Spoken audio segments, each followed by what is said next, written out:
આજ રોજ Lalpur police station વિસ્તારમાં અલગ અલગ ગુના કરેલ કુલ 21 ઈસમોને ત્યાં પીજીવીસીએલને સાથે રાખી વીજ ચેકિંગ કરતા કુલ 9 ઈસમોને ત્યાં 6,50,000ની વીજ ચોરીનો દંડ કરવામાં આવેલ તથા એક ઈસમ વિરુદ્ધ પાસાની ને 2 ઈસમો વિરુદ્ધ તડીપારની દરખાસ્ત કરવામાં આવેલ છે।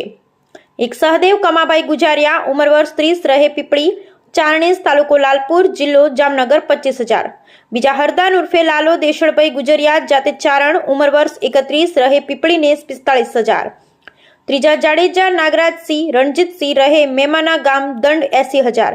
ચોથા હાલેપોત્રા હમીદા રાયબાભાઈ રહે ટેભડા ગામ દંડ 1 લાખ। રાઠોડ કિરણ રૂડાભાઈ રહે ધરમપુર ગામ દંડ 1 લાખ।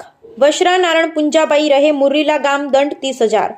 શેઠા મામદભાઈ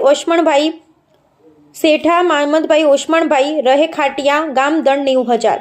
શેઠા રહીમભાઈ મામદભાઈ રહે ખાટિયા ગામ દંડ 1,20,000। શેઠા ઇસ્માઇલ ઓસમાણભાઈ રહે ખાટિયા ગામ દંડ 60,000।